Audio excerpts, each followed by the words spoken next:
Hello buddies, நீங்க பார்த்துட்டு இருக்கிறது ஹிடன் அனிமே சேனல் தான். ஸோ மறக்காம பாருங்க, முக்கியமா லைக் அண்ட் சப்ஸ்கிரைப் பண்ணுங்க. ஏன்னா நீங்க போற ஒவ்வொரு லைக் அண்ட் கமெண்ட் தான் என்னை மோட்டிவேஷன் பண்ணிட்டு இருக்கு. ஸோ மறக்காம அதுமே பண்ணுவீங்கன்னு நினைக்கிறேன், நம்பிட்டு இருக்கேன். ஓகே, தேங்க்ஸ் ஃபார் வாட்சிங். அது மட்டும் இல்லாம இந்த சீரீஸ்ல இந்த எபிசோட்ல உங்களுக்கு எந்த சீன் பிடிச்சிருக்கோ அந்த சீனையும் மறக்காம கமெண்ட்ல டைம் ஸ்டாப் மென்ஷன் பண்ணினா எங்களுக்குமே அது வந்து ஷார்ட்ஸ்ல போறதுக்கு ரொம்பவே யூஸ்ஃபுல்லா இருக்கும். ஸோ மறக்காம அதையுமே பண்ணிருங்க. இப்போ நம்ம ஹீரோனோட கண்ணை வந்து அவன் வந்து பிதிக்கி இருக்க மாட்டான். ஆக்சுவலி பார்த்தீங்கன்னா கண்ணை மட்டும் தனியா எடுத்திருப்பான். ஸோ நம்ம கண்ணு முன்னாடியே நடக்குது அப்படின்ற மாதிரி சொல்லிட்டு நம்ம ஹீரோவே பார்த்தீங்கன்னா அந்த விசில் ஃபுல்லாமே அடிச்சு உடச்சு போய்கிட்டு இருக்கான். என்னடான்னு பார்த்தா திரும்பி அந்த க்ளோயி செத்த சீன் வந்து ஞாபகம் வருது. எதுக்கு எனக்கு மட்டும் இப்படி நடந்துட்டு இருக்கு, என் கண்ணு முன்னாடி மட்டும் எனக்கு ஏன் பிடிச்சவங்களை மட்டும் இப்படி கொண்டுட்டு இருக்காங்க அப்படின்ற மாதிரி சொல்லிட்டு நம்ம ஹீரோயை பார்த்தா ரொம்பவே ஃபீல் பண்ணிட்டு இருக்கான். அந்த ஹீரோயினுக்கு பாத்தீங்கன்னா இப்போ அழுகையும் வருது, பத்தாதுக்கு ரத்தமும் வருது. சோ எனக்கு வந்து கண்ணு தெரிய மாட்டேங்குது அப்படின்ற மாதிரி சொல்லிட்டு நம்ம ஹீரோயினுமே பாத்தீங்கன்னா ரொம்ப பரிதாபமா சொல்லிட்டு இருக்கா. அண்ட் அதே டைம்ல எனக்கு ஒன்றும் பெரிய பிரச்சனை இல்லை, இது வந்து பெரிய வழியே இல்லைன்ற மாதிரி சொல்லிட்டு இருக்கா. இங்க பாரு பேசாம இரு, கண்ணுல இருந்து ப்ளீடிங் ரொம்ப வருதுன்னு சொல்லிட்டு நம்ம ஹீரோவே பாத்தீங்கன்னா சமாதானப்படுத்திட்டு இருக்கான். பட் இருந்தாலும் நம்ம ஹீரோயின் பாத்தீங்கன்னா அழுதுகிட்டே இருக்கா. அப்போ அதே டைம்ல பாத்தீங்கன்னா அந்த ராபிட் சீஃப் இருக்கால, அவனுமே என்ன சொல்லிட்டு இருக்கானா, இந்த ஐபால் தானே இதைத்தான் தேடிட்டு இருக்க, இந்த கண்ணு பாக்குறதுக்கு குயினோட கண்ணு மாதிரி இருக்கு, அதனால நான் பிச்சு எடுத்துட்டேன்னு சொல்லிட்டு இருக்கான். இப்ப ஒழுங்கா அதை என்கிட்ட தந்துரு, அதை எதுவும் பண்ணிடாதேன்னு சொல்லிட்டு நம்ம ஹீரோவே பாத்தீங்கன்னா கேட்டுட்டு இருக்கான். பட் நீ சொல்றதுலாம் நான் கேட்கணும் அவசியம் இல்லைன்னு சொல்லிட்டு நம்ம ஹீரோவோட கண்ணு முன்னாடியே பாத்தீங்கன்னா அந்த ரெண்டு ஐபால்ஸுமே கசக்கி புரிஞ்சிடான். பாருங்க, உன்னை கொல்லாம வர மாட்டேன்டான்ற மாதிரி நம்ம ஹீரோவுமே அட்டாக் பண்ண போயிட்டு இருக்கான். பட் நம்ம ஹீரோ என்னதான் அடிச்சாலுமே சொல்ல போனோம்னா அந்த ராபிட் சீஃப்க்கு ஒண்ணுமே ஆக மாட்டேங்குது. அந்த இடத்துல அந்த ராபிட் சீஃப் மேலே நம்ம ஹீரோயின் அட்டாக் பண்ண வரான். சோ நம்ம ஹீரோ மேலே டைரக்டா என்ன பண்றானா, ஹீரோயின் கிட்ட போய்கிட்டு மொத்தமா டிஃபென்சிவ் அண்ட் அஃபென்சிவ் ஸ்பெல்ல போட்டுக்கிறான். சோ என் மேல என்ன டச் பண்ணாலுமே அது உனக்கு தான் ரிவீட் அடிக்கின்ற மாதிரி ஒரு ஸ்பெல்ல போடுறான் பாருங்க. சோ அந்த ஸ்பெல்ல போட்டதுக்கு அப்புறம் அந்த மிசைலுமே பாத்தீங்கன்னா அந்த ராபிட் சீஃப் திரும்பி ஃபாலோ பண்ணிட்டு இருக்குங்க. பட் நம்ம ராபிட் சீஃப் ரொம்ப அசால்ட்டா சிம்பிளா எஸ்கேப் ஆயிடுறான். அண்ட் அவன் எஸ்கேப் பண்ண அடுத்த செகண்ட் தான் அது வெடிக்கவே ஆரம்பிக்குது. சோ கம்ப்ளீட்டா சொல்ல போனா நம்ம ராபிட் சீஃப் இந்த ஃபைட்டர் ரொம்பவே சீரியஸா இருக்கலன்னு சொல்லலாம். அண்ட் இதான்டா சான்ஸ் அப்படின்ற மாதிரி சொல்லிட்டு நம்ம ஹீரோமே அந்த இடத்துல இருந்து எஸ்கேப் ஆகிக்கிறேன். ஆக்சுவலி ரொம்ப தூரம் எஸ்கேப் ஆகல, பக்கத்து பில்டிங் போயிருப்பான், அவ்வளவுதான். அந்த ஹீரோயின் என்ன சொல்லிட்டு இருக்கான், எனக்கு மட்டும் ஏன் இந்த மாதிரி நடந்துட்டு இருக்கு, நான் மட்டும் ஒரு நல்ல வீச்சா இருக்க முடியாதா, நான் எவ்வளவுதான் கஷ்டப்பட்டாலுமே என் லைஃப்ல நிம்மதியே கிடைக்க மாட்டேங்குதுன்ற மாதிரி சொல்லிட்டு இருக்கா. இப்போ அதெல்லாம் சொல்லாதன்ற மாதிரி சொல்லிட்டு இருக்கா. அது மட்டும் இல்லாம நம்ம ஹீரோமேனு அந்த ஹீரோயினோட கண்ணை வந்து லைட்டா சீல் பண்ணிடுறான், ஏன்னா ப்ளீடிங் ஓவரா வருது அப்படின்றதுக்காக. பட் அந்த கண்ணை சீல் பண்ணவே பாத்தீங்கன்னா ஏகப்பட்ட வலி இருக்குது. ஸோ அவதாலியுமே பாத்தீங்கன்னா கத்த கூட முடியலன்னு சொல்லலாம். அது மட்டும் இல்லாம நான் ரொம்பவே சாரி, உனக்கு வந்து ரொம்பவே வேஸ்டா இருக்கேன், நான் வந்து பெயின்ஃபுல்லா இருக்கேன், என்னால உனக்கு எந்த யூஸுமே கிடையாது, நான் உன்னை திரும்பி திரும்பி ஹோல் பேக் பண்ணிட்டு இருக்கேன், நான் அப்பவே உனக்கு கொண்டிருக்கணும் அப்படின்ற மாதிரி சொல்லிட்டு இருக்கா. சப்போஸ் நீ நானும் சின்ன வயசுல இருந்து ஒரே இடத்துல இருந்து வளர்ந்து வந்தோம்னா, நமக்கு வந்து க்ளோயி ஒரு டீச்சரா இருந்தாங்க, நம்ம வந்து ஒரே ஸ்கூல் அட்டெண்ட் பண்ணியிருந்தா எப்படி இருக்கும், நல்லா இருக்கும்ல அப்படின்னு சொல்லிட்டு இருக்கா பாருங்க. இங்க பாரு அதெல்லாம் பேசாதன்ற மாதிரி நம்ம ஹீரோவே சப்போர்ட் பண்ணிட்டு இருக்கா. ஸோ அதே நேரத்தில் நம்ம ஹீரோயின் மேனு நம்ம ஒரு நார்மலான ஒரு ஆர்டினரி லைஃப் வாழ்ந்தா எவ்வளவு நல்லா இருக்குன்ற மாதிரி சொல்லிட்டு நம்ம ஹீரோமே சொல்ல வந்துட்டு இருக்கா. பட் அதுக்குள்ள பாத்தீங்கன்னா அவளுமே மயக்கமா கீழே விழுந்துடுறா. நம்ம ஹீரோமே ரொம்பவுமே யோசிச்சு பார்த்துட்டு இருக்கான், உன்னை எப்படியாச்சும் காப்பாத்து, எப்படியாச்சும் உன்னோட பார்வையை திரும்பி கொண்டு வருவேன்னு சொல்லிட்டு இருக்கான்.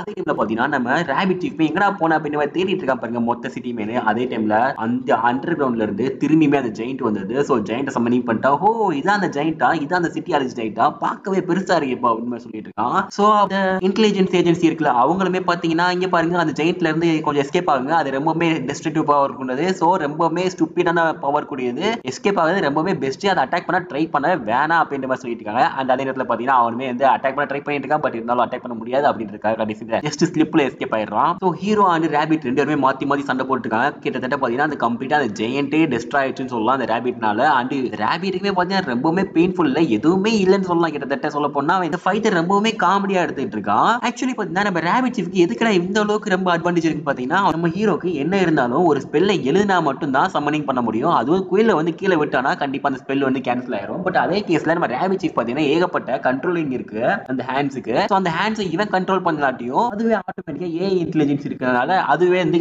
ஆட்டோமேட்டிக்கா கண்ட்ரோல் ஆகும். சோ அதனால நம்ம ஹீரோக்குமே ரொம்பவே டிஸ்அட்வான்டேஜ் இருக்குன்னு சொல்லலாம். சோ இதுதான்டா வாய்ப்பு அப்படின்ற மாதிரி சொல்லிட்டு நம்ம ராபிட் சீஃப்மே எப்படி டேஜாவு நல்லா இருந்துச்சா, 10 வருஷம் முன்னாடி க்ளோயியே ஒன்னால செத்து போனா, இப்போ இந்த பொண்ணுமே ஒன்னால சாக போறா, எப்படி இருக்கு அப்படின்ற மாதிரி சொல்லிட்டு இருக்கான். சோ இதே டைம்ல பாத்தீங்கன்னா நம்ம ஹீரோமே கண்ணு முழிச்சிடுறா. ஆக்சுவலி கண்ணு முழிச்சிடறானா அன்கான்சியஸ்ல வெளியே வரா. பட் கண்ணு பார்வை எதுவுமே தெரிய மாட்டேங்குது. அடோனிஸ் எங்க இருக்கா அப்படின்னு சொல்லிட்டு இவளுமே மெல்லமா தான் கேட்டுட்டு இருக்கா. அதே நேரத்துல பாத்தீங்கன்னா அடோனிஸ்மே நான் வந்து இங்கதான் இருக்கேன், அது மட்டும் இல்லாம நான் அந்த ராபிட் சீஃபை டெஃபீட் பண்றேன்னு சொல்லிட்டு இருக்கா பாருங்க. சோ இவளுமே வாய்ஸ் கேட்டு வந்துட்டு இருக்கா. பட் ஆக்சுவலி அந்த இடத்துல பேசிட்டு இருக்கிறது யாருன்னு பாத்தீங்கன்னா அந்த ராபிட் சீஃப் தான். அவனுமே அடோனிஸ் மாதிரி வாய்ஸ் மாடுலேஷன் பண்ணிட்டு பேசிட்டு சொல்லிட்டு இருக்கான். சோ கிட்டத்தட்ட நம்ம ஹீரோயினுமே கண்டுபிடிச்சா இது வந்து பக்காவா இருக்க மாட்டேங்குது, இது அடானிஸ் இல்ல, இது நீ தானே அப்படின்னு சொல்லிட்டு இருக்கா. எதுக்கு இப்படி பண்ணிட்டு இருக்கீங்க, அது மட்டும் இல்லாம விச்சஸ் எல்லாருமே ஹியூமனிட்டியோட எனிமின்னு சொல்லிட்டு இருக்கீங்க, பட் இப்போ நீயே ஒரு விச்சு கீழ வேலை பார்த்துட்டு இருக்க, என்ன நடக்குது, ஏன் இப்படி பண்ணிட்டு இருக்கீங்க, எங்களை விட்டுருங்க, முதல்ல நீங்க தான் வந்து ரொம்ப பெரிய பிரச்சனையை கிரியேட் பண்ணீங்க. சோ அதுக்காக அவனுமே ரிவெஞ்ச் எடுத்தான், அதுக்காக அவன் பண்ணது சரின்னு சொல்ல வரல, பட் இருந்தாலும் நீங்க இப்ப பண்றது ரொம்ப பெரிய தப்பு அப்படின்ற மாதிரி சொல்லிட்டு இருக்கா. பட் அதே நேரத்துல பாத்தீங்கன்னா போடின்ற மாதிரி நம்ம ஹீரோவே தூக்கி போட்டுட்டு நம்ம ஹீரோவே பாத்தீங்கன்னா ரொம்பவே அடிச்சிட்டு இருக்கா. அண்ட் ஹீரோயினுமே பாத்தீங்கன்னா கண்ணு தெரியாம அங்க போறதா இங்க போறதா எங்க போறதுன்னு சொல்லிட்டு அவளுமே முடிஞ்சிட்டு இருக்கா. கிட்டத்தட்ட பாத்தீங்கன்னா அவளுக்குமே ரொம்ப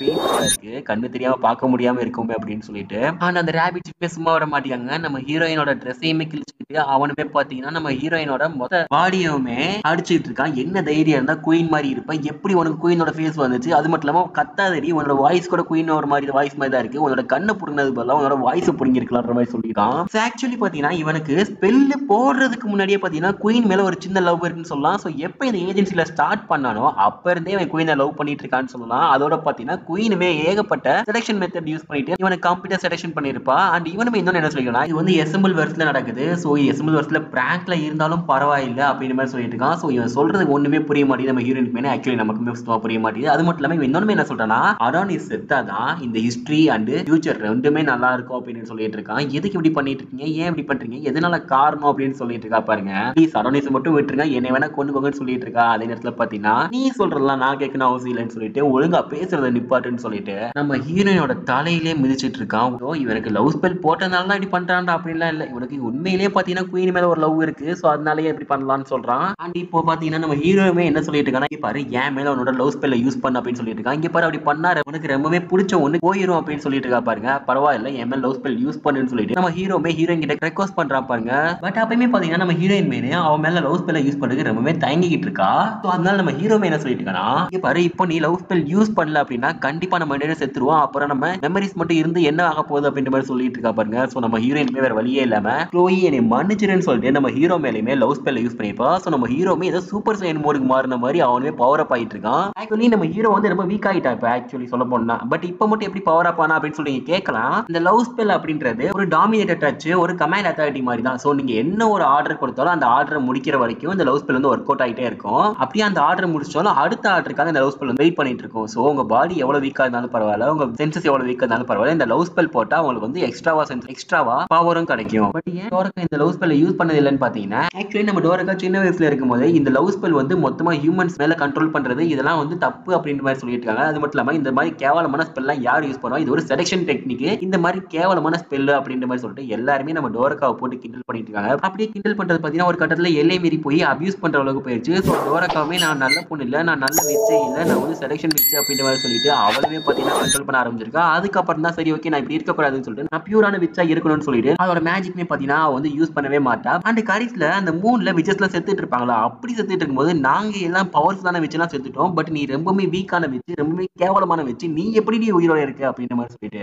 அந்த விச்சஸ்மே பாத்தீங்கன்னா நம்ம டோரக்கா கிட்ட கேட்டிருப்பாங்க. ஸோ டோரக்காவோட சின்ன வயசு வாழ்க்கையில இருந்து இப்போ வரைக்கும் பாத்தீங்கன்னா எல்லாமே horrible and resemblance, dirty, foul, repulsive அப்படின்னு சொல்லிட்டு ஏகப்பட்ட கேவலமான வார்த்தையை தான் கேட்டு கேட்டு வளர்ந்துருக்கான்னு சொல்லலாம். அது மட்டும் இல்லாம இது ஃபுல்லாமே மெமரிஸ் எல்லாமே நம்ம ஹீரோக்குமே தெரிய வருது. ஸோ அதனாலதான் நீ ரொம்பவுமே பாவம் பார்த்துட்டு இருக்க அப்படின்னு நம்ம ஹீரோமே சொல்லிட்டு இருக்கான். ஸோ இனிமேல் நீ அவங்க பேச்செல்லாம் கேட்க தேவையில்லை, இனிமேல் நான் உனக்கு இருக்கேன், நான் உனக்கு என்ன இருந்தாலும் அந்த பார்வையை திரும்பி கொண்டு வருவேன்னு சொல்லிட்டு இருக்கான். அண்ட் ஹீரோக்குமே அவரோட மேஜிக்மே ரொம்ப லிமிட்லெஸ் ஆயிருச்சு. ஸோ லிமிட்லெஸ் ஆனதால நம்ம ஹீரோமே பாத்தீங்கன்னா பயங்கரமான எஃபிஷியன்சியோட ஃபைட் பண்ண ஸ்டார்ட் பண்றான்னு சொல்லலாம். கிட்டத்தட்ட அந்த ராபிட் சீஃப் மேலே ஒரு கோடு போட்டு கிழிச்சதுனால அவரோட செஸ்மே ஃபர்ஸ்ட் இப்போ பிளட் விட்டுருக்காருன்னு சொல்லலாம். ஸோ அதோட பாத்தீங்கன்னா இந்த இடத்துல இந்த எபிசோட் முடியுது. ஸோ நெக்ஸ்ட் எபிசோட் பார்ப்போம். மறக்காம பாருங்க, முக்கியமா சேனலை சப்ஸ்கிரைப் பண்ணுங்க. நீங்க போற ஒவ்வொரு லைக் அண்ட் கமெண்ட் எனக்கு மோட்டிவேஷன் பண்ணிட்டு இருக்கு. ஸோ மறக்காம அதுமே பண்ணுவீங்க நினைக்க நம்பிட்டு இருக்கேன். தேங்க்ஸ் ஃபார் வாட்சிங். Bye bye by.